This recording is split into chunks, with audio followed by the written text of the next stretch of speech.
১৯৭২ সাল থেকে আজ পর্যন্ত ইসরায়েলের বিরুদ্ধে জাতিসংঘে উত্থাপিত সবকটি রেজুলেশনে ভেটো ভোট দিয়েছে যুক্তরাষ্ট্র। জাতিসংঘের শুরু থেকে এই পর্যন্ত যুক্তরাষ্ট্র ৮৮ বার তার ভেটো ক্ষমতা প্রয়োগ করেছে, যার মধ্যে ৫০ বারই সে এই ক্ষমতাটি প্রয়োগ করেছে ইসরায়েলকে রক্ষা করার জন্য। প্রতি বছর যুক্তরাষ্ট্র ইসরায়েলকে $৪ বিলিয়ন শুধু অস্ত্র সাহায্য দেয়। হামাসের সাথে ২০২৩ সালের ৭ অক্টোবর যুদ্ধ শুরু হওয়ার এক সপ্তাহ পরেই নেতানিয়াহু আমেরিকার কাছে অতিরিক্ত আরও $১০ বিলিয়ন সাহায্য চায়। আমেরিকা এখন পর্যন্ত অতিরিক্ত $১৮ বিলিয়ন সামরিক সাহায্য পাঠিয়েছে। কথা হচ্ছে, কেন মার্কিন যুক্তরাষ্ট্র ইসরায়েলকে রক্ষা করতে এত মরিয়া? এইটা কি রাজনৈতিক, ধর্মীয়, কৌশলগত, নাকি আরও গভীর কিছু আছে?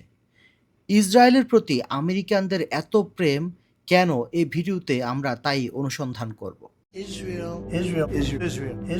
I want to thank President Trump for his unwavering support for Israel is God's chosen people. Were there not an Israel, the United States of America would have to invent an Israel. Nations united for Israel are not keeping silent.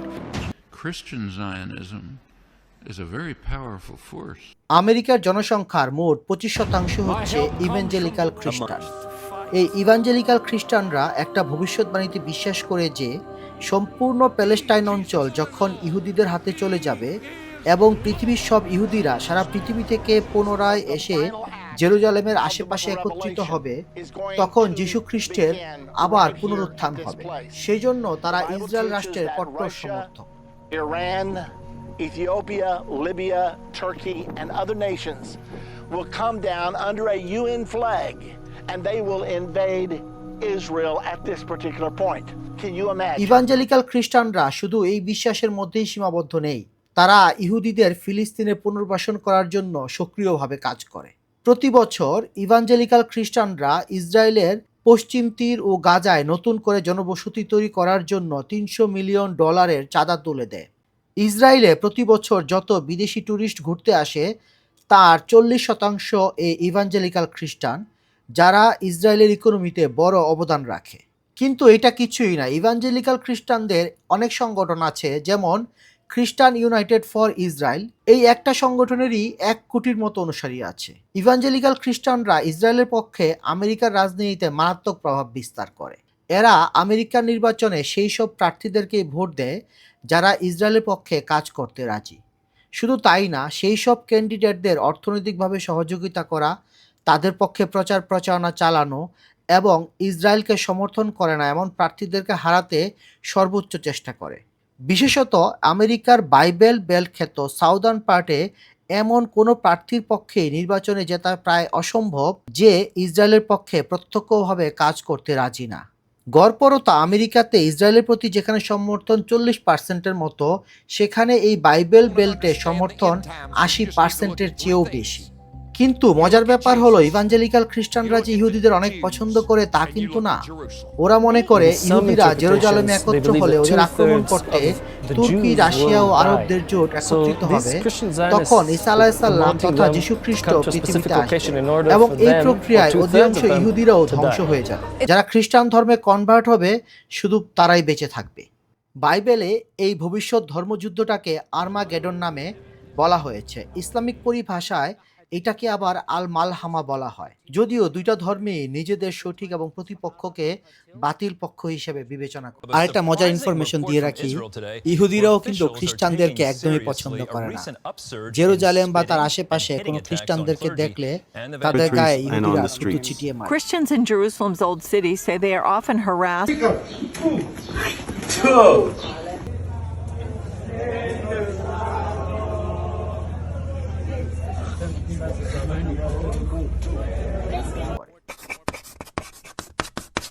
আমেরিকার সদ্য প্রাক্তন president Joe Biden তার এক senate বক্তৃতায় ইসরায়েলকে বছরে $3 billion সামরিক সাহায্য দেওয়ার পক্ষে এক যুক্তিতে বলেছিলেন যে আমেরিকার সৌভাগ্য যে ইসরায়েলের মতো একটা দেশ মধ্যপ্রাচ্যে আছে।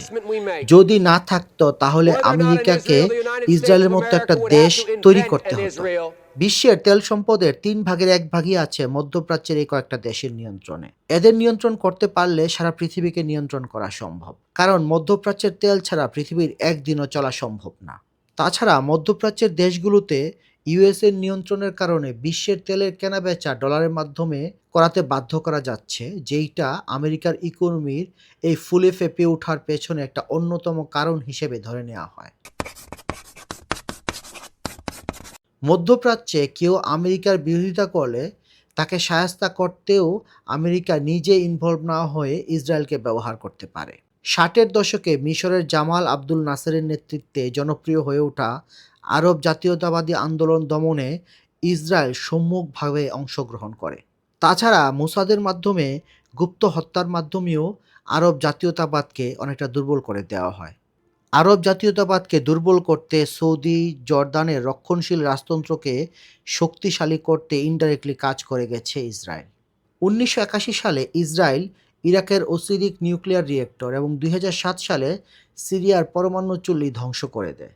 এছাড়া মিশরের অনেক বিজ্ঞানীকে সিক্রেটলি হত্যা করে ইসরায়েল, যাতে এই দেশগুলো সামরিকভাবে দুর্বল থাকে এবং নিরাপত্তার জন্য আমেরিকার উপর নির্ভরশীল থাকে। উল্লেখ্য, মিশর, সিরিয়া, ইরাক এই 3টা দেশই একসময় আরব জাতীয়তাবাদী আন্দোলনকে নেতৃত্ব দিয়েছিল। নতুন নতুন অস্ত্রের পরীক্ষা চালানো। ইসরায়েলের মাধ্যমে আমেরিকা নতুন নতুন যুদ্ধ প্রযুক্তির পরীক্ষা চালায় বলে অভিযোগ আছে। আমেরিকার যে F-35 যুদ্ধ বিমান আছে, এটা কিন্তু আসলে আমেরিকার একার বানানো না। এটাকে বলা হয় জয়েন্ট স্ট্রাইক ফাইটার। আমেরিকা ও ন্যাটো জোটের কিছু দেশ মিলে এই বিমানটা তৈরি করেছিল। বিমান তৈরির গবেষণা কাজে শুরুতে কে কত টাকা দিবে সেটার উপর ভিত্তিতে 3টা পার্টনারশিপ লেভেল ছিল। প্রথম লেভেলে ছিল যুক্তরাজ্য, দ্বিতীয় লেভেলে ইতালি ও নেদারল্যান্ড, তৃতীয় লেভেলে কানাডা, তুরস্ক, অস্ট্রেলিয়ার মতো দেশগুলো। টাকার পাশাপাশি সবগুলো দেশই বিমানটির কোনো না কোনো পার্টস তৈরিতে কন্ট্রিবিউট করেছে। যেমন তুরস্ক বিমানটির মেইন ফিউজলেজ সহ 800-র মতো ক্রিটিক্যাল পার্টস তৈরি করত। অথচ এই বিমান তৈরিতে কোনো রকম অংশগ্রহণ ছাড়াই আমেরিকার পর সবার আগে বিমানটির ডেলিভারি পেয়েছিল ইসরায়েল। শুধু তাই নয়, চুক্তি শর্ত অনুসারে এই বিমানের সফটওয়্যার সিস্টেমের সোর্স কোড আমেরিকা কোনো দেশকে দিবে না, সেটাই আগে বলা ছিল। কিন্তু একমাত্র ব্যতিক্রম হচ্ছে ইসরায়েল। ইসরায়েলকে সোর্স কোড দেওয়া হয়েছে, প্রয়োজনীয় মডিফিকেশনের অনুমতি দেওয়া হয়েছে এবং একমাত্র ইসরায়েলকে বিশেষ অনুমোদন দেওয়া হয়েছে, যার অধীনে ইসরায়েল বিমানগুলোর হার্ডওয়্যার সিস্টেমেও পরিবর্তন করতে পারে। বাকি সব দেশের F-35 বিমানের ভেরিয়েন্ট, যেখানে F-35A, F-35B বা F-35C, সেখানে ইসরায়েলের ভেরিয়েন্ট দেখবেন F-35I বা F-35 আদির। আমেরিকা ইসরায়েলকে এই সুযোগ দিয়েছে যেন ইসরায়েল সরাসরি যুদ্ধে এই বিমান ব্যবহার করে এর পরীক্ষা চালাতে পারে। যেহেতু ইসরায়েল প্রতিনিয়ত প্রতিবেশী দেশের সাথে যুদ্ধে লিপ্ত থাকে, রিয়েল ফিল্ডে তাদের হাতে সুযোগ আছে আমেরিকার এই অস্ত্রগুলিকে পরীক্ষা করে আমেরিকাকে প্রয়োজনীয় ডাটা সরবরাহ করা। শুধু F-35ই নয়, এমন অনেক আমেরিকান অস্ত্রের ফিল্ড টেস্টার হিসেবে ইসরায়েলকে ব্যবহার করা হয়। আমেরিকার ইসরায়েলের পিছনে এত বড় সমর্থনের আরেকটি খুব গুরুত্বপূর্ণ কারণ হচ্ছে ইহুদি লবি। আমেরিকাতে প্রায় 75 লক্ষ ইহুদি বাস করে। ইসরায়েলের পর আমেরিকাতে সবচেয়ে বেশি ইহুদি বাস করে। সংখ্যায় মাত্র 2% হলেও আমেরিকার রাজনীতি ও ব্যবসা বাণিজ্যে এদের অনেক প্রভাব আছে। আমেরিকার নির্বাচনে ইসরায়েলপন্থী প্রার্থীদের নির্বাচিত করতে এরা গড়ে 50 থেকে 150 মিলিয়ন ডলার পর্যন্ত খরচ করে। এদের একটা সংগঠন আছে AIPAC, American Israel public affairs committee.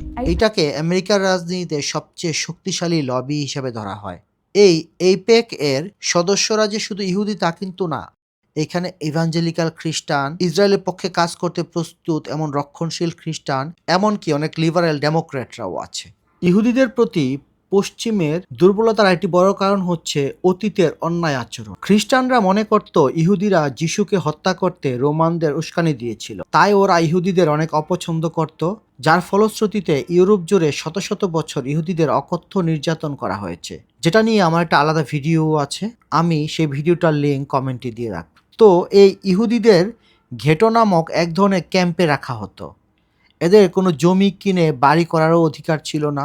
সুদের ব্যবসা ও ট্রেডিংয়ের বাইরে অন্য কোনো ব্যবসাও করতে দেওয়া হতো না। তাছাড়া এদের বিরুদ্ধে ইউরোপে অনেকগুলো গণহত্যাও সংঘটিত হয়েছিল, যার মধ্যে অন্যতম একটি গণহত্যার কথা তো আমরা সবাই জানি। হিটলার কর্তৃক প্রায় 60 লক্ষ ইহুদিকে নির্মমভাবে হত্যা করা হয়। তাছাড়া রাশিয়া, ফ্রান্স, ইংল্যান্ডেও অতীতে অনেকবার ইহুদি জাতির উপর গণহত্যা হয়েছিল। অতীতের এই সকল অপরাধের কারণে খ্রিস্টানদের মধ্যে একটা পাপবোধ কাজ করে, যার ফলে ওরা ইহুদিদের প্রতি একটু বেশি সেন্সিটিভিটি দেখায়। তাছাড়া ইহুদিরা যদি আরব ভূমি থেকে বিতাড়িত হয়ে যায় তাহলে তাদের আবার ইউরোপে ফেরত নিতে হবে।